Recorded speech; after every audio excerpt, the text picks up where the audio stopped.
दोस्तों, शिव पुराण से आज हम लेकर आए हैं शिव पुराण की एक ऐसी अनुपम कथा जो हमें सिखाती है भक्ति, त्याग और धर्म की असली शक्ति।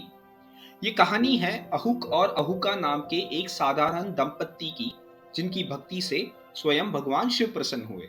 बहुत समय पहले घने जंगल के किनारे अहुक नाम का एक गरीब लेकिन अत्यंत भक्तिमान व्यक्ति रहता था। उसकी पत्नी अहुका भी उतनी ही सरल, दयालु और भगवान शिव की उपासक थी। उनका घर छोटा था, खाने को भी मुश्किल से मिलता था, पर दिल अत्यंत बड़ा था। हर आने जाने वाले यात्री की सेवा करना, उन्हें भोजन देना और ठहरने की जगह देना, इन्हें यही अपना धर्म लगता था।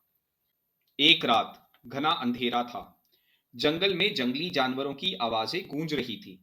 उसी समय एक सन्यासी उनके घर के बाहर आया। वह सन्यासी वास्तव में भगवान शिव स्वयं थे, पर अहुक और अहुका ये बात नहीं जानते थे।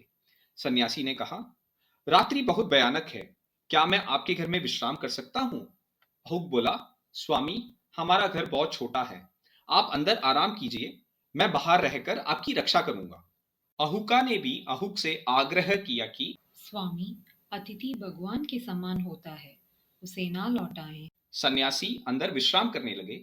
अहुका भीतर उनके लिए भोजन बनाने लगी और अहुक अपने अतिथि, अपनी पत्नी और अपने घर की रक्षा करने लगा। बाहर खड़ा पहरा देते रहा, पर अचानक से जंगल में एक शेर उस पर टूट पड़ा। अहुक ने पूरे साहस से उसका सामना किया, पर वह अकेला था और अंततः उस शेर ने अहुक की जान ले ली। जब रात्रि बीती और सन्यासी बाहर आए, उन्होंने देखा कि अहुक अब इस दुनिया में नहीं रहा। अहुका रोती हुई बोली, मेरे पति ने अतिथि धर्म निभाते हुए अपना जीवन दे दिया। इससे बड़ा पुण्य इस संसार में नहीं है। शोक में डूबी अहुका ने अपने पति की चिता तैयार की और जब सभी मंत्रों के साथ अग्नि प्रज्वलित हुई तो अहुका भी अपने पति की चिता में समा गई। उसी क्षण तेजस्वी प्रकाश फैला और भगवान शिव वहां स्वयं प्रकट हुए। उन्होंने दोनों अहुक और अहुका को पुनः जीवित कर दिया। महादेव बोले, अहुका, तुम्हारा त्याग और भक्ति अद्वितीय है। मैं तुम्हें वर देता हूँ, अगले जन्म में तुम दोनों पुनः पति पत्नी बनोगे।